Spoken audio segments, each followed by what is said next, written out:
Welcome to Comically Comics, your one-stop listen to all things comics. We're talking books, movies, TV shows, video games, and more. I must forewarn you, though, we are a spoiler cast, and what that means is we consider all properties, past, future, and present, to be valid, and we will spoil the hell out of them. I'm your host, Michael, along with my two co-hosts, Richard and Jeremy, and with all that being said, let's get started. All right, it is August 24th, and we are back with some more reviews on some DC. Again, we got Peacemaker Season 2, Episode 1, just came out this past Thursday. The Ties That Grind is the first episode's name. We got a few first appearances. We've got White Rabbit from Dark Knight #1, 2011. Her counterpart would be from Adventures of Superman #500 from 1993, by the way. Weird power set. I don't think we'll ever see that character again, but maybe. We'll see. Sasha Bordeaux, Detective Comics 751 from 2000. I don't know that I ever did this one, so I'm going to go ahead and do this one now. But Belle Reeve would be Suicide Squad #1 from 1987. And to really troll Jeremy, we're going to do this one as well. Evergreen City from Green Lantern #53 of 1967. So that's funny. I felt that I was really wondering where that was, where that first particular city was first seen. Yeah. It's a fictional one that's supposed to be in Charlton County from what I read, which is kind of funny because Peacemaker is a Charlton character that came over in Washington. The irony there. The state. Yeah. That's funny. Did you do the weird monster? I know that's an Easter egg. The like rainbow monster or multicolored monster that they called. No, I didn't do that. I heard about that one though. Yeah. That was like it was in a newspaper article or something on the wall. Yeah.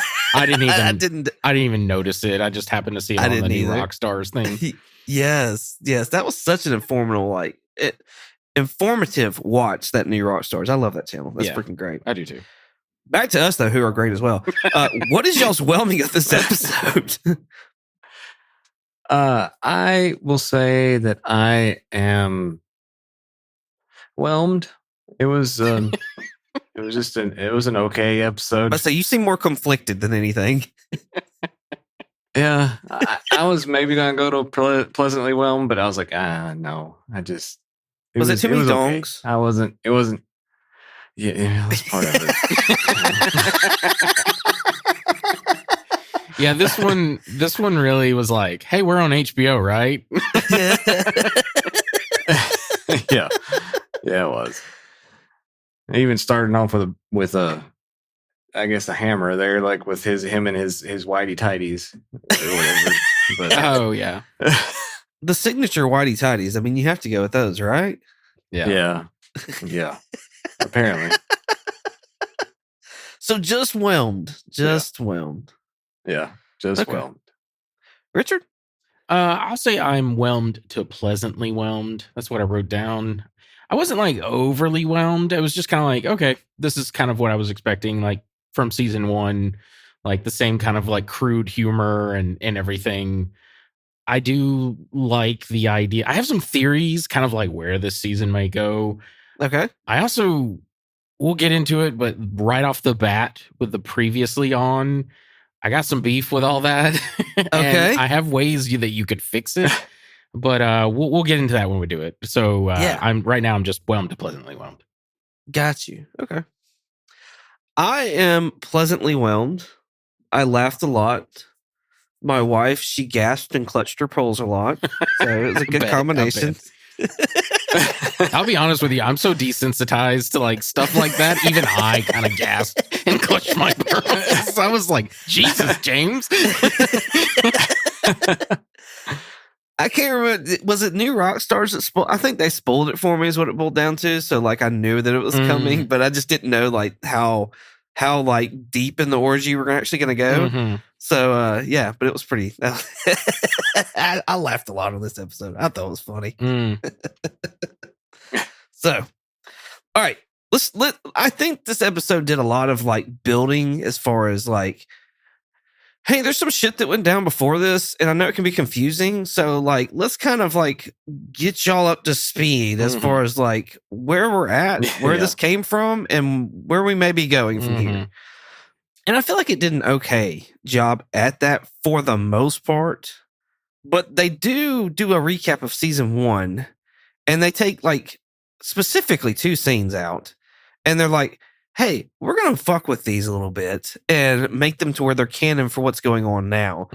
Specifically one where they're, Chris and Harcourt are outside of a government official's house and they're talking, and Chris talks about throwing up on Guy Gardner or On something like Greenland, that. Yeah.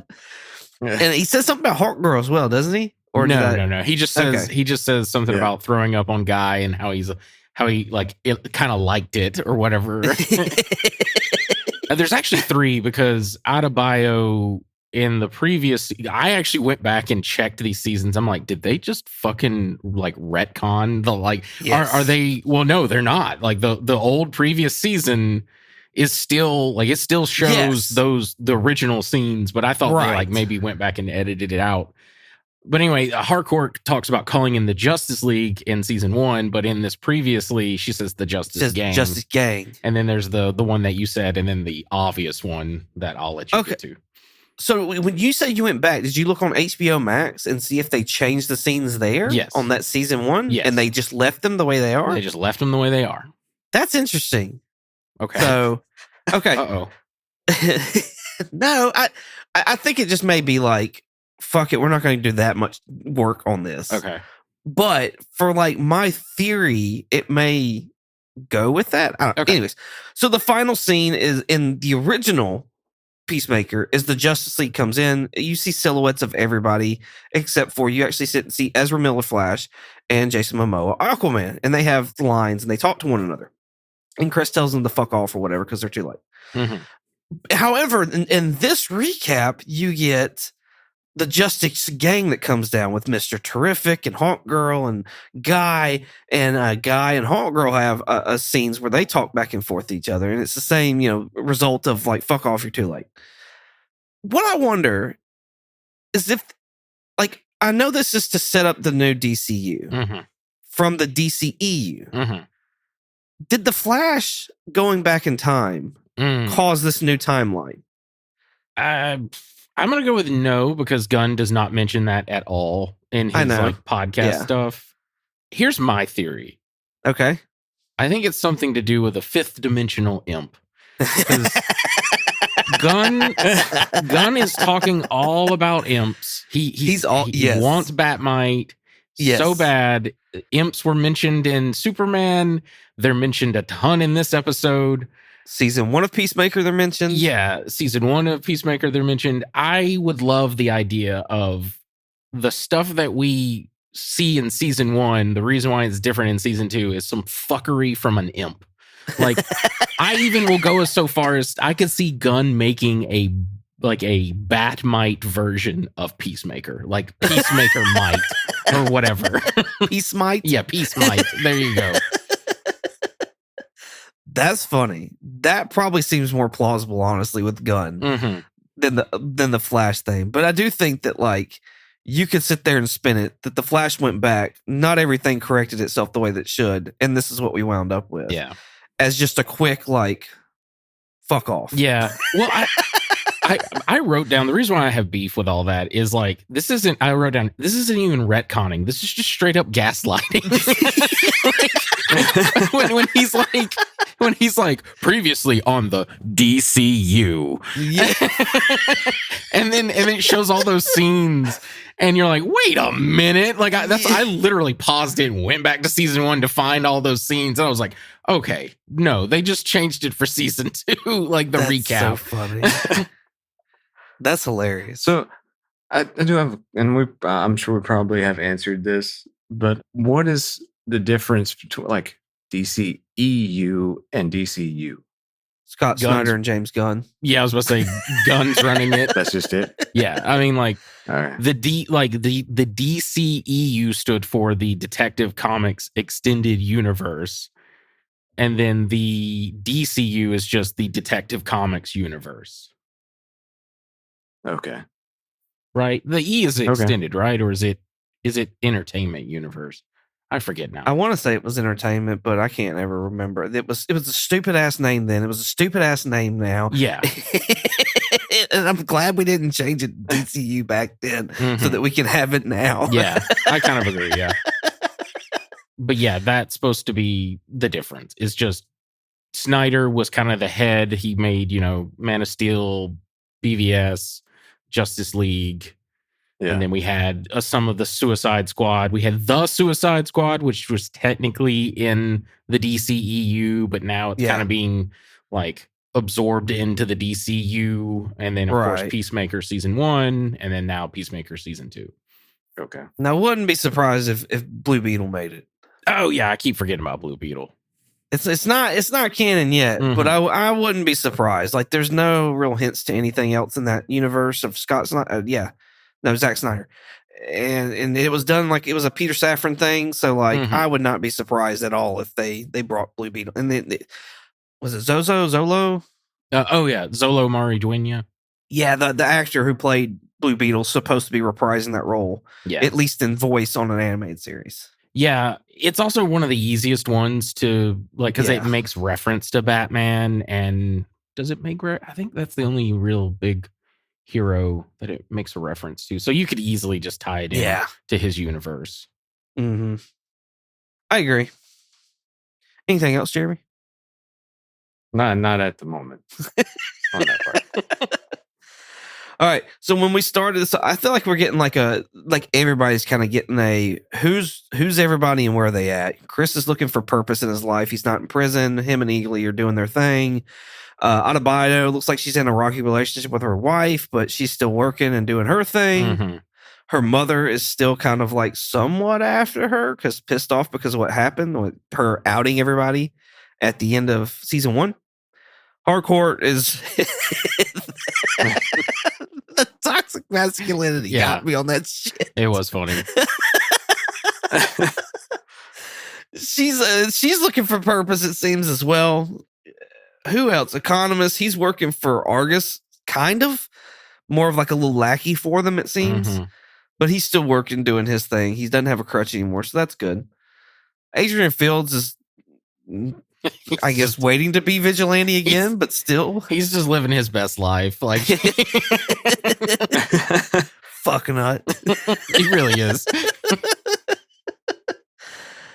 Yeah, and I think that's really it as far as like catching up on everybody. I felt like they did a good job with that for the most part, just kind of like hitting all the beats or whatever. What did y'all think of Peacemaker's interview with the Justice Gang trying to get in there? I mean, it's one of those like you kind of felt bad for him, but at the same time, like it was kind of funny, and yeah, I think it was done on purpose because. Yeah, as far as being able to hear all the thoughts and the what they were talking about towards the end too, that was pretty funny. But yeah, I mean one thing is I give props to Peacemaker for staying calm as long as he did. Like, that would have been like that'd have been really hitting a nerve there, and so he did good on that part. But yeah, I don't blame him for storming off either. I thought it was really funny. The thing that cracked me up the most is I'm like, Mr. Terrific's part of this team. Why didn't they have him set up the like equipment? He's like the smartest guy. Because he's too busy working quantum equations and shit to set up AV. No, yeah. He probably was like, you want me to do what? Fuck y'all. Guy can do that. Yeah. I like the humor of it, of like, whatever they're talking about, like, oh, this guy sucks or whatever, and he's like, excuse me, but am I supposed to hear you? And then they're like, wait, how long has this been on? Do you know how long I've been talking about that woman's camel toe the entire time? Which I have to talk about the actress that played the White Rabbit. She just recently showed some images online from behind the scenes of like her in her costume. And they specifically gave her like a prosthetic, like over accentuated camel toe, which is so funny. And I'm a little mad that it wasn't like shown in the, like, you can't really see it. Like, you know what I mean? Like, so Yeah. it's just this little detail that you really won't know unless you see like behind the scenes stuff. Wow. Wow. Yeah, we're getting definitely a different Maxwell Lord this time around than Pedro Pascal's from Wonder Woman 84. Yeah. It's kind of like very shocking, really. Mm-hmm. Yeah, he seems very like, I don't know how to like judge him yet, because like I know the Maxwell Lord from like the comics that like Wonder Woman kills eventually, like, so I'm very confused by this Maxwell Lord, because this one Same. seems like a like fake it till you make it kind of like rich guy, you know what I mean? Like he's really rich, so he's just throwing money at the problem, but he's not like competent, if you will, like a say like a Lex Luthor or something. Yeah. So I don't know. It's a weird take. Yeah, I totally agree. Totally agree. Speaking of Lex Luthor, this happens 6 months after the Superman movie, just to kind of give reference of a timeline and whatnot like that. That incidents with the quantum whatever shift rip is that's referenced in this TV show as well. Flag is keeping an eye on, because whenever Peacemaker opens his TARDIS that he's gotten at his dad's house, it blips off just like it did with Lex and his tunnels that he's made. So I like how they're doing a little bit of connectivity there. I think that's pretty cool. Lex makes a comment about how he made those, like that pocket dimension, is he created like a, what was it, like a black hole and like the Big Bang or something like that. And I'm like, how the fuck did Augie do this?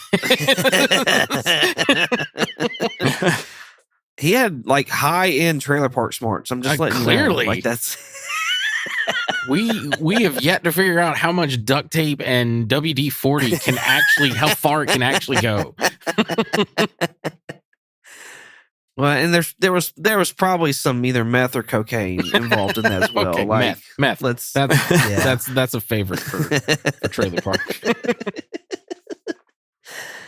There's some digs at Jared Leto, and Jared Leto, we know played the Joker. I know that there's like a tweet that was sent out. I never looked it up, but yeah, it looks like there may be some beef between maybe Gunn and Jared Leto or somebody. So that's the 32nd of Mars reference. I personally loved it because I don't like Jared Leto, and I thought that was really funny when he was like, it's like the post-credit thing, which by the way, those post-credit things, Gunn mentioned that he didn't want to do like the Marvel thing where it like is something that matters, and like, in other words, like if you don't see it, it's not gonna matter to you. Yeah, it's mostly just gags and like deleted scenes that they just kind of wanted to throw in at the end. Like this was just so funny, we had to put it in.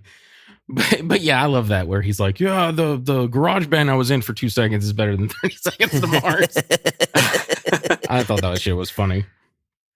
It kind of messed with me a little bit. I was like, are we seeing an alternate version of like whatever's going on? Because like we started off the show with like these alternate scenes. So now we're getting another alternate scene here at the end. Like, what kind of fucker are you doing here, James? Like,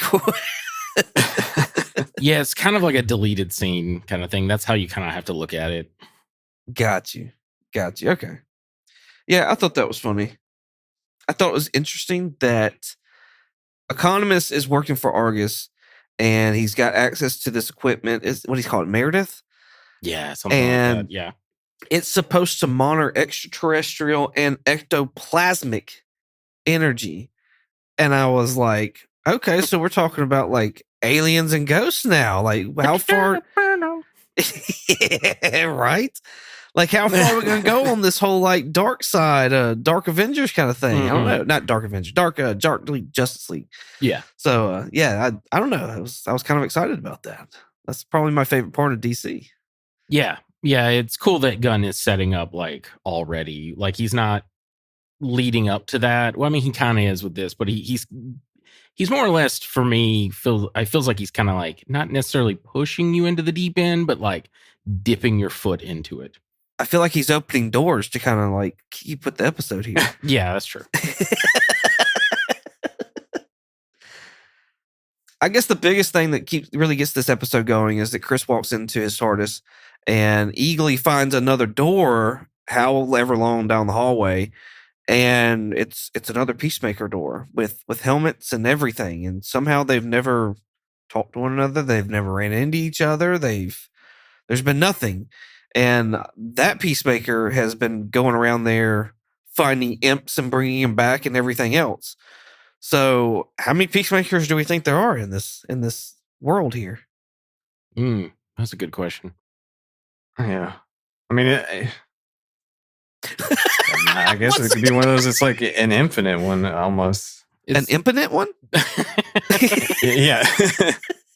Well, Gunn has said that there are 99 doors in that quantum entanglement, unfolding, whatever the fuck it's called. The TARDIS, as you say. So there's at least 99 of them, but I'm going to go with 5. I don't know. Just a good random number. 42. That's what I was thinking. 42. 42 was too on the nose. I wanted to keep you on y'all's toes with 5. 5.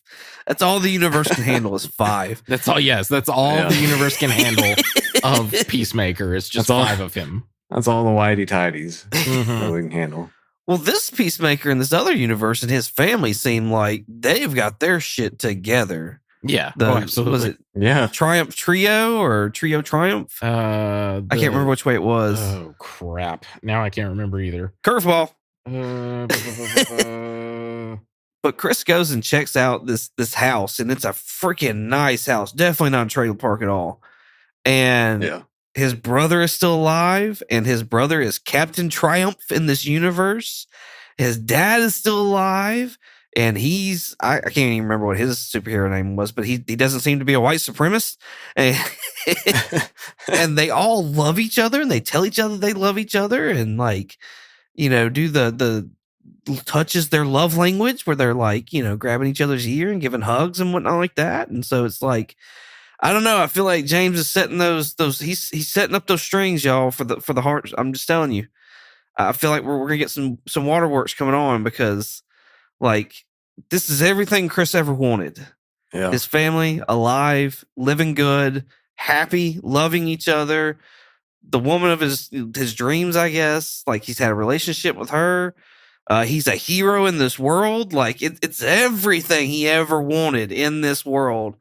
And that kind of gets him all kinds of emotional. Yeah. It's called the Top Trio is the name. Top Trio. Okay. Thank you. And Augie, his alternate so he was the white dragon in season 1. This one, they're calling him, I think, the blue dragon. Well, that's a big change. Yeah. I probably should have guessed that with the color change and the helmet staying the same. So what do y'all think? Is Gunn gearing us up? We know he likes to put on the waterworks. Is he setting us up with this alternate reality? I mean, I think obviously it could be a possibility, but I feel like he tries to go to like more in the comical way of with Peacemaker. So I don't know. I mean, I think it could be a little bit, but at the same time, I think it's just going to be some dumb humor thing that gets a twist at the end. I kind of want to save that because I'm worried I'm going to spoil. Like, I don't know anything about it, but so at the end, we see he obviously kills himself. Right. From the alternate universe. Right. I'm kind of wondering if Chris is truly going to, like, by the end of this season, leave this universe for that universe. Like, he's going to say goodbye and he's going to use his dead body to, like, trick, what's his name? Rick Flag Sr. in thinking that he's dead.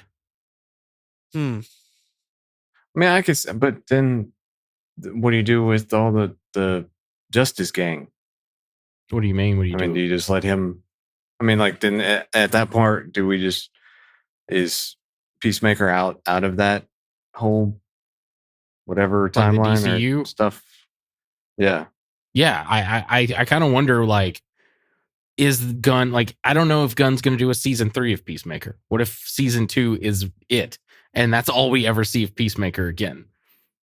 Yeah. I mean, I guess so. I mean, because I mean, I could see him doing that. Like, I could see Peacemaker just being fed up. I mean, because that's like what a lot of what the trailer kind of hinted at too, is like he likes this other world, this other version of himself so much better that he wants to just be over there. Mm-hmm. So I think it's going to be, yeah. I think he's going to be like pulled between the two worlds where he's like, this world fucking rocks and all this stuff. But I think eventually the whole Rick Flag Sr. coming after him, he may be like, I have to leave because Rick will never stop coming for me. I could be wrong. Like there could be other twist to this. I have some multiple theories. Like one of them is Harcourt in the alternate universe is dating someone who is referred to as the Jarhead. I kind of wonder if that's going to be Rick Flag Jr. And maybe Chris brings Rick Flag Jr. to Rick Flag Sr. There's too many names going on right now. And then he'll be like, here's your son. He's actually not dead or something like that. Like there are multiple ways this could go. But right now, my current theory that I believe may happen will be that he eventually leaves. Not because like he absolutely wants to, but now he like has to. Yeah. It's like and that's also like what does my world have for me? To offer. Right. If Harcourt's not gonna be with me, I don't have my dad, I don't have my brother, but this has everything. Like I'm not a hero over here. They just look at me and they laugh, tell me I suck dick, and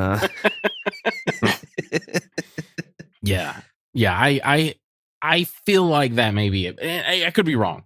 I'm fine with being wrong. I don't necessarily, I don't know, because like I don't really like Peacemaker all that much. Like I like the show, but like the character itself, I could take it or leave it with him. So I'm fine if this is his like send off, if you will. Yeah. I could see that. I'm not gonna sit there and say no, that's not gonna happen, because that definitely could happen. I think it's gonna be more of he's gonna go over there. It's gonna be a grass is greener on the other side kind of thing. And he's already said things about like I'm having to come to terms about things that have been my past and whatnot like that. And I think it's going to be a show about like Peacemaker coming to terms with everything that's going on in his life over here. Yeah. And like he's going to have to say goodbye over here so that he can actually like be himself over in his real world. Now, how does that relate with Frank Grillo though, or Rick Flag Sr.? That's interesting because like that's all Rick Flag Sr. gives a fuck about per John Economist, who brings up like they've not come out and said that, you know, Peacemaker killed him on Operation Starfish, but like surely that's what it is. That's what it is. Like, you know, the Suicide Squad is canon, and like that happened there. I thought they mentioned that in Creature Commandos. I thought he finds that out. They did like take pieces of that, but I've not heard yet from like James or anybody like that in an article or anything where like he's like, oh yeah, like the Suicide Squad is completely canon kind of thing. But yeah, there was tons of stuff in Creature Commandos that we were like, oh, this came from the Suicide Squad. Oh, this came from the Suicide Squad. I know. James doesn't mention anything, but Grillo was on that recent episode of his little like DCU podcast thing for Peacemaker, and Grillo was talking about his motivation of like he killed my son and now I'm after him, but I don't think he said anything about whatever the Colto Martis incident or the Project Jotunheim or whatever it was called. I'll have to go back and figure that out, but regardless, that's the one kind of like X factor right now for this season that I'm like, I don't know what exactly is going to go on with that. Until they tell me otherwise, freaking the Suicide Squad is canon for me. Right. For me. I kind of take it as well. Like that it is canon. It Yeah. makes the most sense. Right. Because it was separated enough to where like you could bring it in and not hurt anything. Mm-hmm. So, I mean, especially if you do this fuckery that you did at the beginning of this episode, like surely you can bring in the Suicide Squad. Yeah, if Margot Robbie is not Harley Quinn, you could easily like put in whoever they get as Harley Quinn. Or honestly, in my opinion, like just leave it and just say this is the new Harley Quinn. Like you don't even have to like do anything for that. Yeah. Just don't bring in Birds of Prey movie. Don't make reference to that. I didn't mind the Birds of Prey movie. But anyway, speaking of all of the Batman characters, there's a name drop of Arkham in this episode. Yes, there is. Which I thought along with Bill Reed. Yeah, which I thought was really cool because I think that's the first mention we got of Arkham in the new quote unquote DCU. Okay, I thought we got it before. That's why I didn't put it on the list. I don't the first list. think we got a name drop of Arkham yet. Okay. I could be wrong. But it feels I'll fix that next episode then, Jeremy. You don't you worry. I appreciate that. I was just about to ask. I don't want to get too far away from the alternate Chris Peacemaker quite yet because the last thing that I want to talk about from him, at least on my end, is those fucking stars he shot out of his helmet. Right? Oh my God. Those things were vindictive, man. For our audience who hasn't seen it, I don't know why, but anyway, they're not just throwing stars that like shoot straight out. No, they're like they're like missiles, and they hone in and they just go for the object. Okay, yes. And they don't just stick into the opposition. They rotate into and like grind. It's like something the Predator would have. Like yes, yeah, yes, exactly. Those just blew my mind. Yeah. I was just like, oh, this hurts. Yeah, like this hurts watching it for real. When they stuck in his back, and then you hear them like spinning and cutting, and I was like, oh fuck, yeah, just meat. Just raw meat. Mm-hmm. Oh yeah, that was terrible. I liked the fight between the two Chris's, the two Peacemakers. I thought it was very well. Like it wasn't like super like actiony, like choreographed fight, like say like the hardcore in the bar scene. Man. But I thought they did a real good job, especially like imposing, because I was watching a little bit behind the scenes and also Gunn talking about that in his little podcast thing. They had a double, but he wasn't wearing the helmet. So it was just the stunt double wearing the Peacemaker outfit. And then they digitally put John Cena's head with the helmet on there. And now knowing that, I'm like, well, that's really like, that was done really well. Yeah, I agree. Because I thought they just had a guy with a helmet on. Do what, Jeremy? Yeah. Well, I just wonder why they did it that way. Like, it's just it's just how they film it. Like one of the cool ones was the shot of Peacemaker behind Peacemaker, if that makes any sense. Those are both John Cena, and they film it without one John Cena, and then they film it with the other John Cena, and then they like digitally like crop the other one in. Yeah. Okay. But like fighting though, that's interesting. Like when they're head-to-head fighting, they have a stunt double in there, right? Yes. And he just doesn't have he just doesn't have... No, it's just his head. Just his head. Yeah. And then they just digitally put Cena's head on there. Cena's head with the helmet on. Wow. Yeah. Okay. Huh. I mean, that's per what Gunn was saying. Really good job. Yeah. Yeah, he was talking about how, because Steve Agee was giving him compliments on the different Chris's in the same scene, and he was talking about how particularly hard the fight scene was because of all that. Yeah. Okay. Well, all right then. That's pretty cool. Because I like I said, I thought it was just another stunt double with they got to look like Chris and then look like whatever his name is, and then had just had a helmet on him because he had a helmet on the whole time. Yeah. I mean, maybe they did that for most of them, but as far as like, they didn't show like quote unquote the exact like every little detail behind the scenes. It was just Gunn talking about it. Yeah. So regardless, I thought it was really cool how they did it.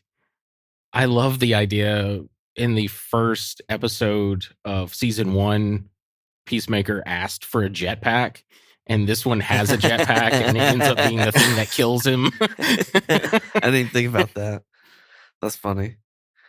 You said something about Hardcore's fight scene. Like Mhm. that was freaking brutal. And I think the Yeah. worst one is she got kicked or thrown across the room and in front of a pool table, and she got up, and you knew she was going to do it. Mhm. I knew she was going to do it. I just wasn't anticipating like the crack sound that I Yeah. heard when that ball hit that dude in the forehead. I was like, oh my God. I was like, that She dude killed is him. dead. Yeah. No, yeah. I was like, that dude is dead. Yeah. She murdered someone just then. There was one. Did she take like a broken bottle and stab somebody in the dick or something? I was like, yeah. oh fuck. Yeah. And then one like a section of beer bottles got broken. It like went into a guy's face or Yeah. something like that. Yeah, I saw that and I was like, maybe Batman should recruit her to be his next Robin. Back to the Peacemakers fighting though. The one thing I thought was cool is right before Peacemaker 2, whatever you want to call him, dies, there's like a RoboCop reference. Like he like pulls out this spike that comes from his hand, and to me it reminded me of the data spike from RoboCop. Like it's almost the same shot, and I just thought it was cool. I was like, is that a RoboCop reference? Because like the helmet and everything kind of looks like yeah. RoboCop, and I don't know. It felt like it was. I thought the death scene was probably the most cheesiest or just god awful looking out of the whole. That's probably my only beef with this episode, really, except for like the swinging dong, because the only person that's going to be comfortable there is Dr. Manhattan. Like that's the only person who's going to get down with all that. But like when he's laying there in Chris's arms, he's looking up at him and he just goes, "Ugh." And just like turns his head back. I was just like, wow, that's the most soap opera death scene I think I've seen ever. It really was. I'm very curious to see what the outcome with all this is. Like he's now killed his brother, he's killed his father, and now he's killed himself. So I'm very curious to know like how he's gonna handle all that. Yeah. I like when the brother, the dad, and Chris are all talking in their little like drinking room, the smoking room, if you will, or whatever. And they start mentioning imps, like just imps 24/7. And they were talking about how like they did all this like shit. And Peacemaker's dad, Augie, mentions he found one in the engine block of the truck that was like cooked or something. Yeah, that was his brother Keith. His brother Keith said he found it in the truck. Yeah. But his dad, do you remember what his dad said he thought he found? Oh yeah, one. So he's the one who said he found him jerking off in the like cereal or something. He had sticky cereal and he thinks one of them jacked off in the cereal.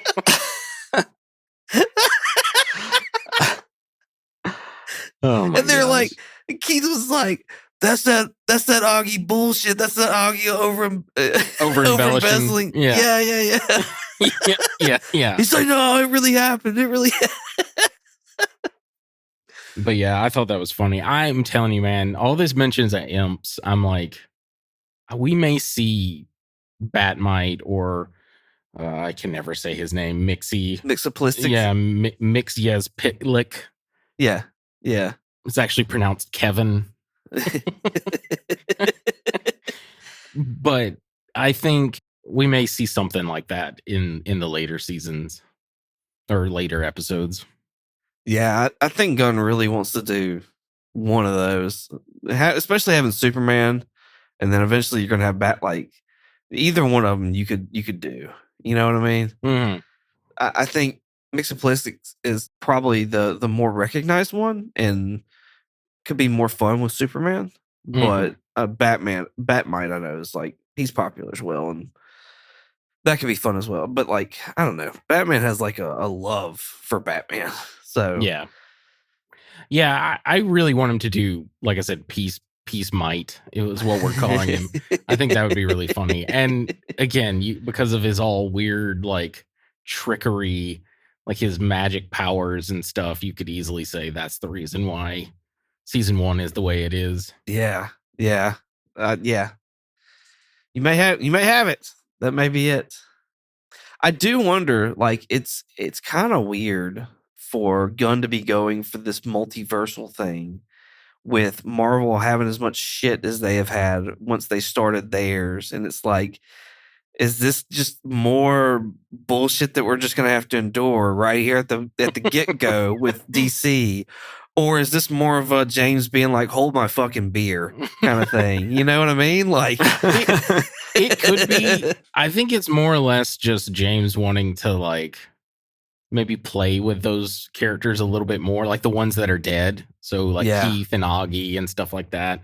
And then while he's there, he can also do something different with the characters that are still alive. So we're going to see an alternate version of Hardcore. I think from that new dancing intro, we're going to see alternate versions of Vigilante and maybe Adebayo, because like they get like a costume change during the dance scene. So I'm assuming those are their like alternate versions. Yeah, I can see that. I definitely feel better about James's ideas only because it's him doing them. Mm-hmm. It's not like somebody else. You know what I mean? Or like Kevin's kind of like let a lot of people do things, whether it be him letting them or being told to let them, whatever the case is. But kind of things have just gotten out of hand. Whereas I feel like, James did Superman. James is doing Peacemaker. Other people are doing other things that they're passionate about, but they may not touch on multiversal shit. Yeah.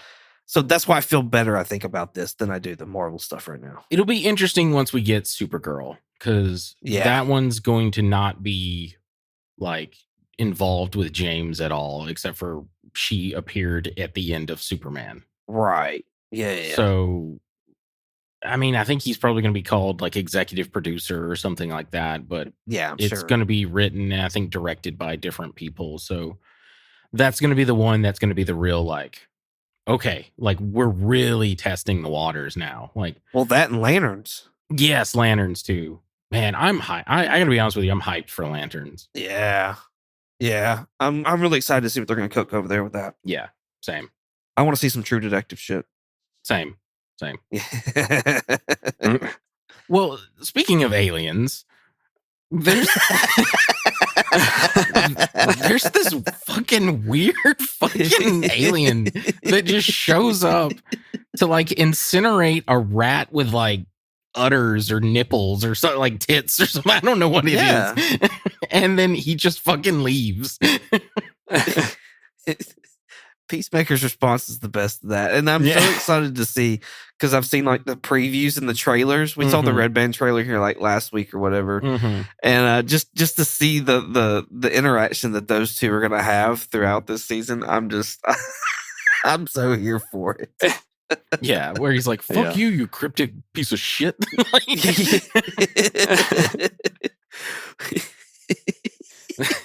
There's a line when he's, I thought that was really fucking funny, where he's bitching about, like, he's on his way to the interview with the Justice Gang, and he's talking about how, like, people are mean to him and all this stuff. And the line is, the first season of Jersey Shore called and it wants your haircut back. And then he's like, as if a TV show could call you on the phone. I don't know why, but that shit's funny to me.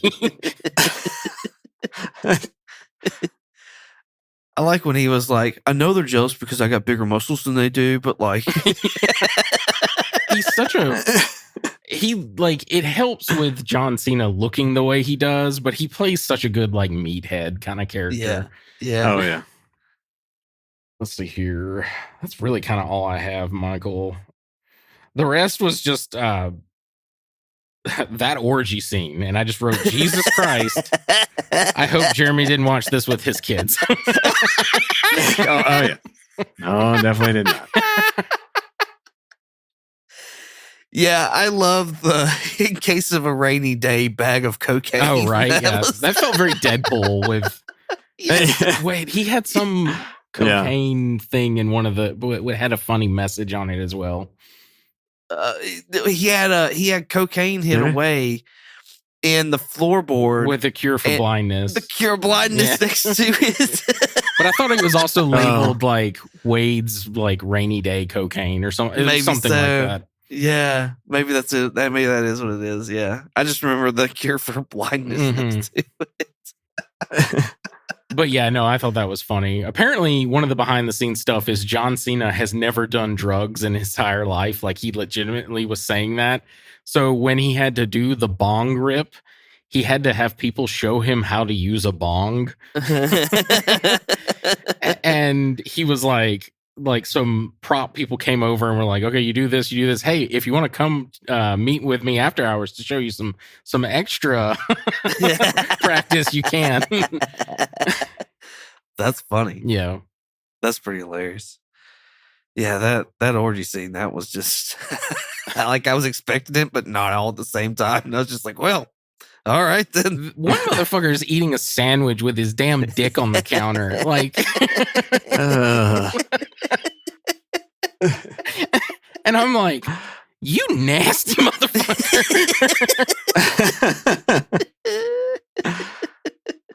I like Economist outside, and he's talking to Rick Flag Sr. He's like, Rick Flag's like, is there anything weird going on? He's like, well, describe weird. Yeah, that was funny. Just John, quit being an asshole. He's like, what? No, I guess nothing out of the ordinary weird. Right. That was really funny. Like him, like, describe weird. Apparently, Gunn was talking about directing that scene, and it was really awkward because they use I forget what they call, like I had it in my head and it fell out. Anyway, they use a special person for those times. An intimacy coordinator. That's the name of it. Jesus Christ, what's wrong with my brain tonight? That's a thing? Yeah. They do it for all like sex scenes. And it was Gunn, the cameraman, and it was basically a skeleton crew. So it was like Gunn, the cameraman, everybody that was involved in the scenes. And like they had to do a special call for like people who would be comfortable being fully nude on camera. And they got all those people, and like whenever they would do takes, they'd call cut, and then everyone would like put on their robes. But Gunn was just talking about how awkward it was like to film those scenes for like a day. Well, yeah. Yeah. No, yeah. Yeah. I could see that very much so. Yeah. I could too. What's so funny though is Cena was talking about how after the line from The Suicide Squad where he said the line of like, I would eat a whole shore full of dicks if it meant, saving the world or whatever the line was. Giving peace or something. Yeah. To preserve peace or whatever. I'd eat a whole shore full of dicks or something like that. He said after he read that line, he said nothing really surprised him until this episode.